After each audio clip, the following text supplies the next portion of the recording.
আপনি কি কখনো খেয়াল করেছেন, যখনই আপনি নতুন কোনো পরিকল্পনা বা স্বপ্নের কথা কাউকে বলেন, কিছুদিন পরেই সেই উত্তেজনা যেন মিলিয়ে যায়?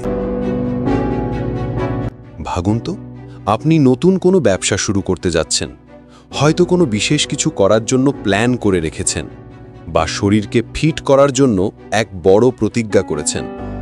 কিন্তু শুরুর সেই আগ্রহ, সেই আবেগ আপনি বন্ধু বান্ধব, আত্মীয় স্বজন সবার সাথে ভাগ করে নিলেন। তারা আপনার পরিকল্পনা, আপনার ইচ্ছা, আপনার মনোভাব সবই জেনে ফেলল। আপনার পথ তারা আগেই আন্দাজ করে নিল। তাই একটা কথা মনে রাখবেন, যত বেশি মানুষ আপনার পরিকল্পনা জানবে, ততই আপনার মনোযোগ কমতে থাকবে, ততই এগিয়ে যাওয়ার ইচ্ছা হারাতে থাকবেন। আর এইভাবেই অনেক স্বপ্ন থেমে যায় শুরু হওয়ার আগেই।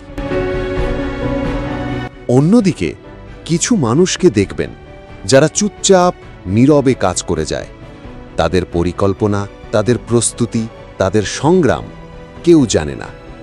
তারপর একদিন তারা এমন এক সাফল্য নিয়ে হাজির হয় যা সবাইকে অবাক করে দেয়। তখন মানুষ তাদের নিয়ে আলোচনা শুরু করে আর অবাক হয়ে যায়, কিভাবে সে এত বড় কিছু করল। চাইলে আপনিও ঠিক একইভাবে সবাইকে অবাক করতে পারেন। শুধু দরকার আপনার মনোবল, আপনার ইচ্ছা শক্তি আর আপনার ধৈর্য। আজ আমি আপনাকে জানাবো কেন আপনার পরিকল্পনা গোপন রাখা জরুরি, কিভাবে নীরবে কাজ করে নিজেকে জয় করবেন, আর কিভাবে জীবনের নিয়ন্ত্রণ নিজের হাতে রাখতে পারবেন। তাই শেষ পর্যন্ত মনোযোগ দিয়ে শুনুন, কারণ হয়তো এই যাত্রার শেষে আপনি নিজের ভেতর লুকানো এক নতুন শক্তি খুঁজে পাবেন।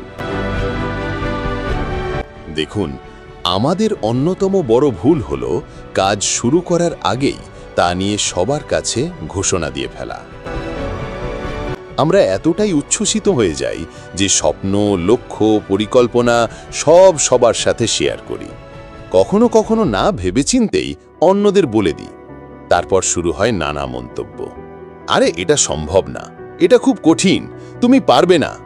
এই কথাগুলো বিষের মতো আপনার মনোবল নষ্ট করে দেয়।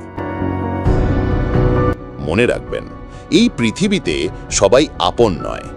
কিছু মানুষ শুধু আপনার ব্যর্থতা দেখতে চায়।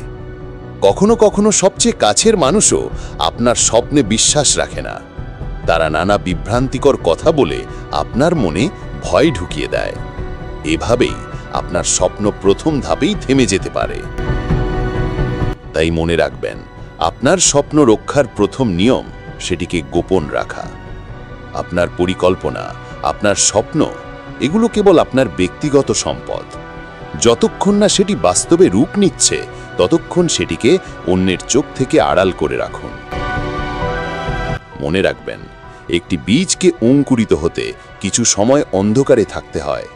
প্রতিদিন মাটি খুঁড়ে দেখতে চাইলে সেই বীজ কখনো গাছে পরিণত হবে না। তেমনি আপনাকেও সবার চোখের আড়ালে থাকতে হবে। অর্থাৎ এমনভাবে কাজ করুন যাতে আপনার সংগ্রাম, প্রস্তুতি, ঘাম কেউ না জানে, শুধু ফলাফলটাই যেন সবাই দেখতে পায়। এর জন্য কিছু অভ্যাস গড়ে তুলুন। 1. কম কথা বলুন। নিজের পরিকল্পনা নিয়ে বেশি আলোচনা করবেন না। কেউ জিজ্ঞেস করলে বলুন, দেখা যাক, বা বিশেষ কিছু না। গল্প শেষ হওয়ার আগে শিরোনাম প্রকাশ করবেন না। 2. সোশ্যাল মিডিয়ায় প্রচার বন্ধ করুন। প্রতিটি মুহূর্ত পোস্ট করার থেকে বিরত থাকুন। বড় কিছু আসছে না লিখে সরাসরি ফলাফল দেখান। মানুষ আপনার পথ চলা নয়, আপনার অর্জন দেখতে চায়। শান্ত পরিবেশে নিজেকে জানুন। আপনার শক্তি, দুর্বলতা, চাওয়া ও উদ্দেশ্য সব পরিষ্কার করুন। এই সময় শিখুন, নিজেকে উন্নত করুন, নতুন দক্ষতা অর্জন করুন। যেমন একজন যোদ্ধা যুদ্ধের আগে নীরবে অস্ত্র শান দেয়, তেমনি আপনাকেও আলোচনার বাইরে থেকে প্রস্তুতি নিতে হবে। মনে রাখবেন, চুপচাপ কাজ করার পথে আপনি ব্যর্থ হবেন অনেকবার, কিন্তু একা ব্যর্থ হলে সামাজিক চাপ থাকে না, বরং শিক্ষা থাকে। আর সেই শিক্ষাই আপনাকে ভেতর থেকে আরও শক্তিশালী করে তুলবে। যখন প্রস্তুতি শেষ হবে, তখন আপনার সাফল্যই আপনার পরিচয় হবে।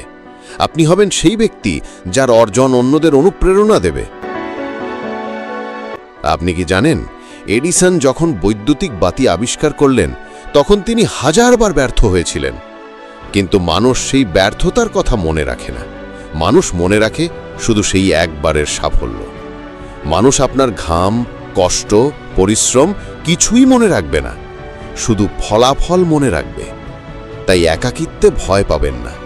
এই সময় আপনি নিজের ভেতরের আসল শক্তিকে খুঁজে পাবেন। মনে রাখবেন, সাহস, ইচ্ছাশক্তি আর ধৈর্য এই তিনটি আপনার সবচেয়ে বড় অস্ত্র। গোপনে পরিকল্পনা করুন, নীরবে কাজ করুন, আর সাফল্যকে আপনার হয়ে কথা বলতে দিন।